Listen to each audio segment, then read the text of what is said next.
Bonjour les amateurs de voitures, aujourd'hui avec Ross, il m'apporte le BMW X5 xDrive 50E 2024, un VUS taille moyenne, ultra luxe. C'est rendu ultra luxe, je pense, quand on dépasse le 100 000 là, on est rendu dans l'ultra luxe. D'abord, un petit aperçu. Les BMW X5 et X6 sont nouveaux. Pour 2024, nous obtenons le X5. Le style extérieur est toujours reconnaissable, elle semble toujours aussi imposante, l'équivalent automobile du Power Suit. À l'intérieur, c'est parfait et BMW n'envie plus les autres constructeurs allemands comme il y a 15 ans. BMW commence avec l'écran courbé qui combine avec un tableau de bord numérique de 12.3 pouces avec un système d'infodivertissement de 14.9 pouces avec interface tactile. Il y a un matériau Sensifine comme sur le tableau de bord et les sièges. Il y a le spectacle de lumière intérieure habituel lorsque vous conduisez en noirceur. Devant la porte, il y a le BMW Light Carpet mignon. Les lumières clignotent dans les portes intérieures lorsque les portes sont ouvertes et le moteur tourne. Les sièges disposent également d'une fonction de massage sur les modèles supérieurs ainsi que le cuir Merino en option. X5 est disponible en hybride léger à 48 volts. L'hybride branchable, notre testeur, peut parcourir jusqu'à 64 km. Impressionnant. Notre 6 cylindres en ligne bénéficie d'autres innovations. La douceur est augmentée. Il existe une nouvelle pompe à l'huile de transmission ainsi que des amortisseurs de torsion qui rendent les changements de vitesse plus fluides. Il y a une boîte automatique 8 vitesses et le tout produit 383 chevaux et 398 livres de couple combinés. L'économie de carburant est de 10,1 litres en ville et 8,7 litres sur l'autoroute. Impressionnant. Il existe une option de suspension adaptive et en option, il y a aussi une suspension pneumatique adaptive qui se stabilise automatiquement même si la charge change. La direction 4 roues est disponible sur les modèles M. Le nouveau assistant routier peut effectuer une conduite main libre limitée sur certaines autoroutes. BMW permet votre téléphone intelligent à devenir votre clé. Vous comprenez ce que je dis? C'est une performance sans faille. Le X5 est un winner. Nous voilà de retour. Ross, qu'est-ce que tu en penses de ce véhicule-là? Bien évidemment, on est déjà rendu à la 4e génération du BMW X5. Évidemment, véhicule très populaire sur le continent nord-américain, plus particulièrement pour nos amis du Sud, nos voisins du Sud. Pas de top safety pick, par contre, selon les l'IHS, fait que surprenant de ce niveau-là. La braquette de prix va de 89 152 $ à 154 182 $. Je n'ai pas le prix exact du véhicule d'essai. Il est dans les alentours de 100 000 $. Fait qu'avec les nombreuses taxes au Québec, on avoisine le 120 000 $, taxes incluses facile. Fait que c'est pas donné à toutes les bourses, mais on veut avoir une diversité sur la chaîne. Fait qu'on présente des véhicules de différents prix pour cette raison-là. Et pour, choix de motorisation, là, BM quand même est réputé là, pour avoir une multitude de motorisations disponibles là, selon la gamme, selon la version choisie. Finition intérieure très soignée, très bien présentée, à l'ADN BM, là, on se retrouve très bien là, de ce point de vue-là. Habitat confortable et spacieux. On a, moi en tout cas, le confort des sièges, c'est incroyable. Très bien de ce niveau-là. Bon espace coffre quand même, là, qui, malgré un bon espace à la banquette arrière, il n'y a pas trop de compromis pour l'espace coffre, qui est quand même assez généreux. Nouveau cadran numérique, le tableau de bord avec le système d'infodivertissement, journée quand même ensoleillée aujourd'hui, très clair. Vraiment, là-dessus, encore très bon choix de BM de ce niveau-là. L'autonomie, selon le modèle, avec le modèle d'essai, dans des conditions idéales, c'est de 63 km. Wow. OK? Évidemment, ce matin, un peu plus froid, le véhicule a resté dehors. On était dans les alentours de 43 km lorsque j'en ai pris possession. Mais on s'entend, là, il a quand même fait là, en bas de moins 10 cette nuit. Et ça se ressent là, sur l'autonomie de la batterie. Capacité de remorquage quand même si on a un hybride branchable, qui est 2722 kg ou 6000 livres. Fait que ça, c'est quand même pas à négliger. Là. C'est quand même, là, on est pratiquement dans les eaux de de véhicules utilitaires sport américains qui sont un peu plus gros que ce véhicule-là. Fait que c'est quand même très apprécié. Les comptes, ben, pour moi, c'est pas un problème, mais pour quelqu'un qui veut ça un peu plus douillet, peut-être que certains vont trouver la suspension un peu ferme. Bruit des pneumatiques, on a quand même des bons pneumatiques ici. Profil bas, évidemment, là, ça se ressent là, sur les routes caoteuses du Québec. Puis on a un petit peu là, le bruit des pneumatiques de ce point de vue-là. Des porte-gobelets, des endroits pour mettre des clés, des choses comme ça. Certains concurrents font un peu mieux pour l'espace de rangement là, à proximité, comme dans les portières. Coût dispendieux des options. Prix élevé, évidemment. On n'est pas dans un manufacturier généraliste. On est quand même, comme tu en faisais mention dans l'introduction, dans le luxe. Évidemment, le prix s'en ressent. On est dans des prix de luxe. La concurrence, beaucoup de joueurs.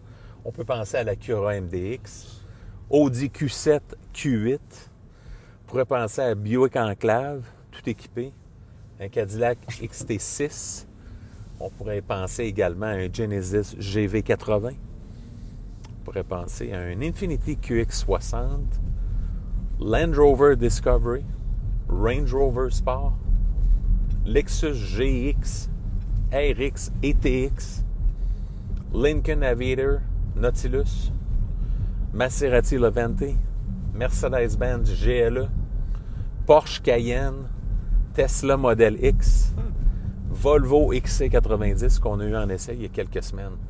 Fait que comme tu peux voir, là, il y a une jungle de concurrence. C'est tellement payant. C'est très marché ultra lucratif, surtout en Amérique du Nord. Ouais. Fait que les constructeurs ne peuvent pas passer à côté de ce segment, ce créneau de l'industrie automobile. Et puis, ben, BM livre la marchandise. Fait que quelles sont tes premières impressions sur le BMW X5 xDrive 50i 2024? C'est qu'est-ce que les gens veulent, Ross. Au fait, un de les oncles de la famille, le nouveau mari de ma tante, est arrivé avec une BMW X5 flambette et on m'a rapporté que le monsieur pouvait tous nous acheter, nous garder un petit peu, puis après ça, nous revendre à rabais. Ça fait un statement à propos de l'argent que tu as quand tu achètes ce véhicule-là. Genre de monsieur qui a plus peur à la fin du monde qu'à la fin du mois. Oui, c'est ça, exactement. Alors, on est rendu, je pense qu'on est rendu, Ross, à cause de la façon que les prix se font. C'est un statement, on est riche. Puis, ben c'est parfait. Il y a toutes sortes de statements que ça fait dans le monde, les marques de voitures, mais cette BMW X5 fait ce statement-là. Il n'a pas, en fait, tu peux pas en trouver une dans une cour en bas de 100 000 $. Très difficile. Quand tu es rendu à 100 000 $, moi, j'estime que ben, les choses vont bien. Ouais. Puis c'est correct, ça. Fait que ça, c'est ce que ce véhicule dégage. Est-ce que le véhicule livre la marchandise? Mais non, mais ça, c'est notre job. Ça, on est des chroniqueurs de voitures. Ben, Ross, moi, je peux te dire que oui, là. Je veux dire, c'est clairement... je pense que si c'est pas le meilleur, ça doit être un des meilleurs VUS qu'on a jamais essayé. Moi, je n'ai jamais essayé dans ma vie. BMW, il y a une époque, il y a 10-15 ans, Ross, je me rappelle très bien, on s'en parlait, comment que les intérieurs à BMW étaient certes de qualité, mais au niveau esthétique, ça laissait un peu à désirer. Ce temps-là est fini. Surtout, disons, par rapport à Audi, à cette époque-là. Audi se démarquait. Oui, exactement. Excellente remarque que tu fais, Ross. C'était exactement ça qu'on se disait il y a 10-15 ans. Et puis, il y a des gens, des fois, qui gravitaient vers Audi justement pour ça. Ils voulaient avoir un intérieur un petit peu plus... Ils étaient là, mon Dieu, je me sens comme... je me suis fait... j'ai un intérieur à rabais. C'est fini ce temps-là. Fait que, quand on regarde le choix des matériaux, la beauté du design, la qualité de l'infodivertissement et du tableau de bord digital, du affichage tête-haute avatar, où on a une espèce de diagramme de les aides à la conduite là-dedans, la solidité, hein, BMW et tous les autres Allemands, il faut dire, ils ont ce sentiment de solidité. Quand on ferme la porte, on dirait qu'on ferme la porte d'un coffret de sécurité.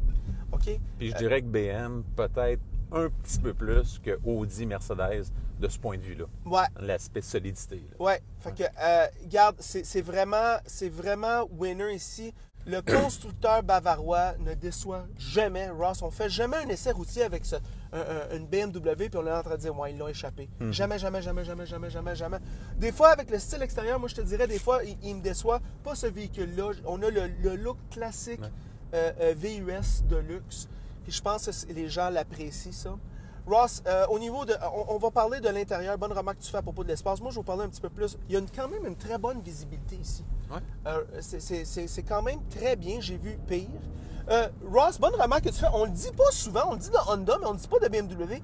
BMW là, sont capables de faire des intérieurs spacieux versus les dimensions extérieures. Ouais. Ils sont très bons là-dedans. Ouais. Moi, Ross, je vais monter ça à 100 km/h pour voir le bruit de roulement. Moi, ça va. Ouais. C'est très bien. Je trouve que c'est très silencieux. On pourrait descendre à New York, je pense, facilement. Puis jaser avec les passagers arrière. Le test du silence de roulement, c'est quand tu es capable de jaser avec les passagers arrière sans crier après. Il faut avouer que l'asphalte est impeccable, ce qui est rare au Québec. Oui, non, c'est vrai. C'est un bon point que tu fais. Mais au niveau du bruit de vent, c'est très tolérable. Puis c'est quand même un carré. Hein, ce véhicule-là, c'est une boîte. Fait que c'est très bien. Le confort des sièges, excellent. Remarque, tu fais, la qualité du cuir, il livre la marchandise au niveau de la souplesse, au niveau de la qualité. Ross, ici, on a juste l'interface avec les fenêtres. On sent la qualité quand tire, on descend les boutons, on sent que c'est travaillé. Moi, ma ceinture, lorsqu'on a commencé à rouler, elle s'est serrée un petit peu plus. Elle m'a embrassé. T'es-tu correct? T'es-tu insécure? C'est souciant. Ouais. C'est sécure. Ouais. Et puis, ça va empêcher l'effet de whiplash un petit peu plus, empêcher le corps de revoler par en avant, et en l'occurrence, la tête. Alors, c'est vraiment winner à ce niveau-là. Ross, un produit de qualité supérieure qui coûte les yeux de la tête. On voit que BMW ne cherche pas à nous offrir un aubaine, cherche plutôt à nous offrir le produit de qualité le plus élevé qu'ils peuvent. C'est une stratégie intéressante. Si on a les moyens, on va l'apprécier. Pour moi, Ross, je recommande chaleureusement pour la location, si tu es capable de louer. Ouais. Et oublie l'achat pour ce genre de véhicule-là. Louez-leur, mettez les clés, puis sacrez votre camp. Ouais, Tu peux imaginer combien ça va coûter faire ça. Même un docteur qui gagne 300 350 000 par année, quand tu as une réparation à faire de 4, 5, 6, 7, 8 000 à faire, hors garantie, ça va faire mal au portefeuille, ça va écœurer. Achetez-vous-en donc une neuf. Moi, je dis toujours, il y a un membre de la famille qui n'a acheté un used. Et j'ai des amis qui ont acheté des voitures allemandes used. Puis je dis, si tu n'es pas capable de te la payer neuf, tu ne seras pas capable de payer les réparations d'une used. OK? Fait que c'est de même, ça marche. Ross, tes pensées finales? Ben, un peu comme toi, là, c'est la même chose. Véhicule, comme toutes les voitures allemandes, très coûteuses à réparer et à entretenir après la garantie. Ce qui fait qu'on recommande en location. Et même si vous êtes en moyen, vous ne voulez pas perdre votre temps dans une salle de monde de chez BMW. Le gossage, là, ça fait casser. Exactement. Ça fait casser. Quand vous allez chez BMW, c'est pour l'entretien périodique. Oui. Et ensuite, lorsque 80 000 km arrivent, ou le 4 ans, ben vous retournez les clés et vous reprenez une location. That's it. Alors, c'est ça nos pensées du très bon BMW X5 xDrive 50i 2024. En passant, si vous aimez la vidéo, aimez-la. Si vous ne l'aimez pas, aimez-la pas. Et si vous l'aimez beaucoup, franchement, abonnez-vous à la chaîne. Et c'est tout.